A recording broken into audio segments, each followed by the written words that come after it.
আসসালামু আলাইকুম। Technique easy এডুকেশনের পক্ষ থেকে আপনাদের সবাইকে স্বাগত জানাচ্ছি প্রিয় শিক্ষার্থীরা। আজকের পর্বে আমরা ষষ্ঠ অধ্যায় রেখা, কোণ ও ত্রিভুজ এই অধ্যায়ের বিগত বছরের বোর্ড পরীক্ষার প্রশ্নের বিশ্লেষণ নিয়ে আলোচনা করব। অর্থাৎ বিগত বছরগুলোতে এই অধ্যায়টা থেকে যেই প্রশ্নগুলো এসেছে আমরা সেই প্রশ্নগুলোকে বিশ্লেষণ করেছি। সেই প্রশ্নগুলোকে বিশ্লেষণ করে আমরা কয়েকটা টাইপে বিভক্ত করতে পারছি। যে এই অধ্যায় থেকে যেই প্রশ্নই আসতেছে এই প্রশ্নগুলোকে এই 7টা টাইপে ভাগ করা যাচ্ছে। এই 7টা টাইপের কোনো না কোনো একটা টাইপের সাথে প্রশ্নটা মিলে যাবে। অর্থাৎ এই অধ্যায় থেকে যেই প্রশ্নই হোক না কেন এই 7টা টাইপের অন্তর্ভুক্ত তারা হবে। তো এখন এই প্রশ্নগুলো আপনাদের সামনে রাখলাম মূলত আপনাদের প্র্যাকটিস করার জন্য।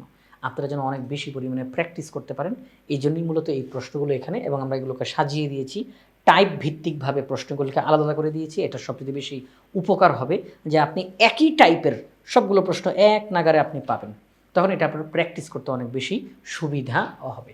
আচ্ছা, তো এখানের মধ্যে সবার প্রথমে টাইপ 1 আমরা যে প্রশ্ন দেখতেছি, টাইপ 1-এর মধ্যে মূলত সৃজনশীলের ক নাম্বারের জন্য আমরা প্রশ্নগুলোকে এখানে একত্রিত করেছি। সৃজনশীলের ক নাম্বারের জন্য আমরা প্রশ্নগুলোকে একত্র করেছি।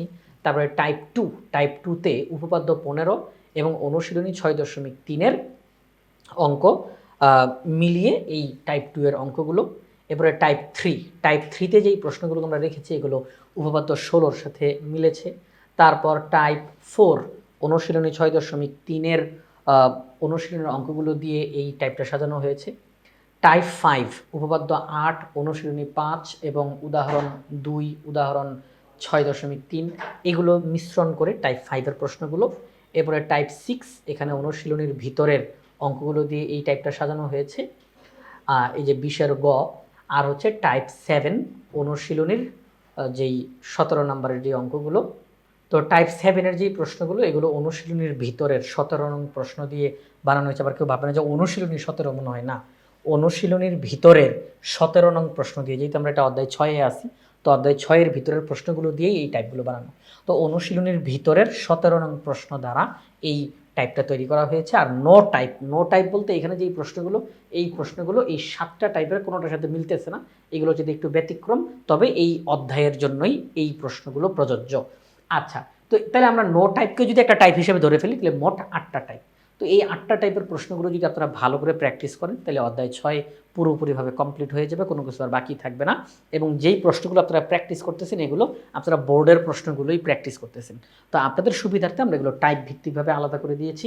সবার প্রথমে টাইপ 1 ক নং-এর জন্য প্রযোজ্য যেই টাইপটা, এখানে আমরা একদম বোর্ডের নাম, কত সাল এবং সৃজনশীলের কিসে আসছে, কতে, খতে, গতে আমরা সেগুলো উল্লেখ করে দিচ্ছি।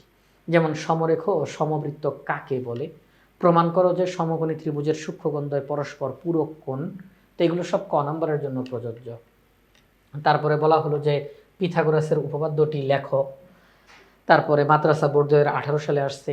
এ আর এম সমবাহু ত্রিভুজে এন এ আর এর মধ্যবিন্দু, কোণ এ ও কোণ আর এর সমদ্বিখণ্ডকদ্বয় পরস্পর ও বিন্দুতে মিলিত হয়, তথ্যানুসারে চিহ্নিত চিত্র অঙ্কন করো।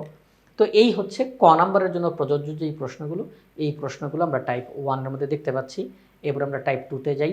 টাইপ 2-তে উপপাদ্য 17 এবং অনুশীলনী 6.3-এর ভিতরের 19-এর গ নাম্বার যে অঙ্কটা, সেইটা ভিত্তিতে এই প্রশ্নগুলো এখানে আমরা দেখতে পাচ্ছি যে এই প্রশ্নগুলো তাদের সাথে মিলতেছে। টাইপ 2-তে যেই প্রশ্নগুলো আছে এই প্রশ্নগুলো উপপাদ্য 16 এবং অনুশীলনী 6.3-এর ভিতরের 19-এর গ নং-এর সাথে মিলতেছে এই প্রশ্নগুলো। আমরা এগুলো খুব ভালোভাবে প্র্যাকটিস করব। এবারে টাইপ 3, টাইপ 3 উপপাদ্য 16-র সাথে মিলেছে।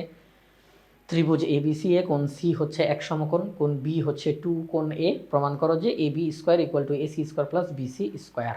যেহেতু এটা এক সমকোণ অর্থাৎ সমকোণী ত্রিভুজ, সমকোণী ত্রিভুজের ক্ষেত্রে A B square equal to AC square plus BC square, এটা আমাদেরকে প্রমাণ করতে বলছে।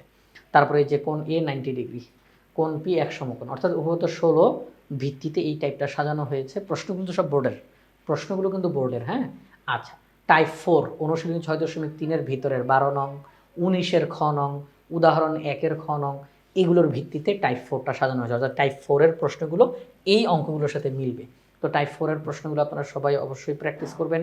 তারপরে টাইপ 5, তারপরে টাইপ 6 এবং টাইপ 7। আর সর্বশেষে যেটা হচ্ছে যে নো টাইপ, অর্থাৎ এখানের প্রশ্নগুলো একদম নির্দিষ্ট করে অমুক প্রশ্নের সাথে মিলতেছে এমনটা বলা যাচ্ছে না।